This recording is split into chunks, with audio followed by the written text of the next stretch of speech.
بسم اللہ الرحمن الرحیم۔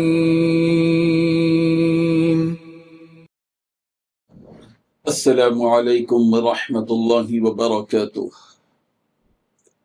الحمد للہ وکفی وسلام علی عبادہ الذین اصطفی، اما بعد۔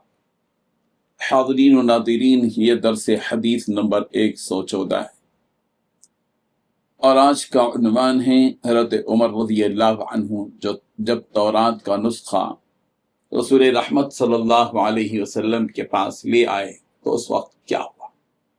حدیث سماعت کیجیے، خلاصہ ہو جائے گا کہ کیا ہوا۔ بسم اللہ الرحمن الرحیم۔ عن جابر رضی اللہ عنہ ان عمر بن الخطاب رضی اللہ عنہ اتى رسول اللہ صلی اللہ علیہ وسلم بنسخة من التوراة فقال يا رسول الله هذه نسخة من التوراة، فسكت فجعل يقرأ ووجه رسول الله صلى الله عليه وسلم يتغير، فقال أبو بكر ثكلتك الثواكل، ما ترى ما بوجه رسول الله صلى الله عليه وسلم؟ فنظر عمر إلى وجه رسول الله صلى الله عليه وسلم فقال أعوذ بالله من غضب الله وغضب رسوله صلی اللہ علیہ وسلم، رضینا باللہ ربا وبالاسلام دینا وبمحمد نبیا، فقال رسول اللہ صلی اللہ علیہ وسلم والذی نفسی محمد بیدی لو بدا لکم موسیٰ فاتبعتموه وترکتمونی لضللتم عن سواء السبیل ولو كان حجا وادرک نبوتی لاتبعنی، رواہ الدارمی۔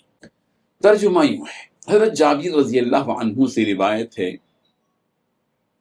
کہ حضرت عمر بن خطاب رضی اللہ عنہ تورات کا ایک نسخہ لے کر رسول رحمت صلی اللہ علیہ وسلم کی خدمت میں حاضر ہوئے اور عرض کیا، اللہ کے رسول، یہ تورات کا نسخہ ہے، آپ خاموش رہے۔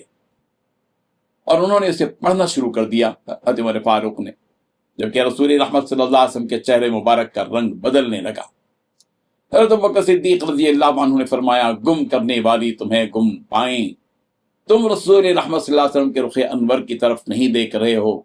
حضرت عمر رضی اللہ عنہ نے رسول رحمت صلی اللہ علیہ وسلم کا چہرے مبارک دیکھا تو فوراً کہا، میں اللہ اور اس کے رسول کے غضب سے اللہ کی پناہ چاہتا ہوں، میں اللہ کے رب ہونے، اسلام کے دین ہونے اور محمد عربی صلی اللہ علیہ وسلم کے نبی ہونے پر راضی۔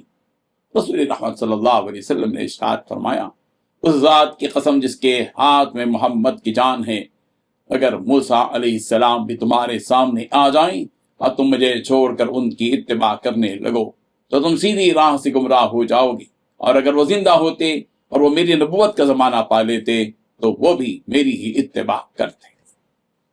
اس حدیث میں 9 باتیں بیان کی گئی ہیں۔ پہلی بات، حضرت عمر فاروق رضی اللہ عنہ ایک مرتبہ تورات کا ایک نسخہ لے کر رسول رحمت صلی اللہ علیہ وسلم کی خدمت میں حاضر ہوئے۔ دوسری بات، یوں عرض کیا، اللہ کے رسول صلی اللہ علیہ وسلم، یہ تورات کا نسخہ ہے۔ تیسری بات، رسول رحمت صلی اللہ علیہ وسلم خاموش رہے، حضرت عمر فاروق رضی اللہ عنہ نے اسے پڑھنا شروع کر دیا۔ چوتھی بات، رسول رحمت صلی اللہ علیہ وسلم کے چہرے مبارک کا رنگ بدلنے لگا۔ پانچویں بات، حضرت ابوبکر صدیق رضی اللہ عنہ نے فرمایا، گم کرنے والی عمر تمہیں گم پائیں، تم رسول رحمت کے چہرے انور کی طرف نہیں دیکھ رہے ہو۔ چھٹویں بات، حضرت عمر فاروق رضی اللہ عنہ نے رسول رحمت صلی اللہ علیہ وسلم کا چہرے مبارک دیکھا تو فوراً کہا۔ ساتویں بات، میں اللہ اور اس کے رسول کے غضب سے اللہ کی پناہ چاہتا ہوں۔ آٹھویں بات، میں اللہ کے رب ہونے، اسلام کے دین ہونے اور محمد صلی اللہ علیہ وسلم کے نبی ہونے پر راضی ہوں۔ نویں بات، رسول رحمت صلی اللہ علیہ وسلم نے ارشاد فرمایا، اس ذات کی قسم جس کے ہاتھ میں محمد کی جان ہے، اگر موسیٰ علیہ السلام بھی تمہارے سامنے آ جائیں اور تم مجھے چھوڑ کر ان کی اتباع کرنے لگو تو تم سیدھی راہ سے گمراہ ہو جاؤ گی، اور اگر وہ زندہ ہوتے اور وہ میری نبوت کا زمانہ پا لیتے تو وہ بھی میری ہی اتباع کرتے۔ بزرگان محترم، کیا بتانا چاہتے ہیں؟ یہ ہم نے حدیث کیوں یہاں ذکر کی ہے؟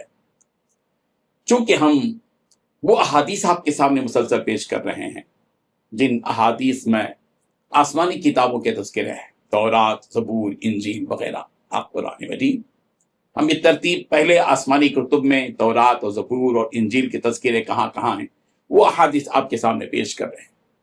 حضرت عمر فاروق رضی اللہ عنہ نے پیغمبر کی خدمت میں لا کر تورات پیش کی اور کہا یہ تورات کا نسخہ ہے، اور پھر پڑھنا بھی شروع کر دیا.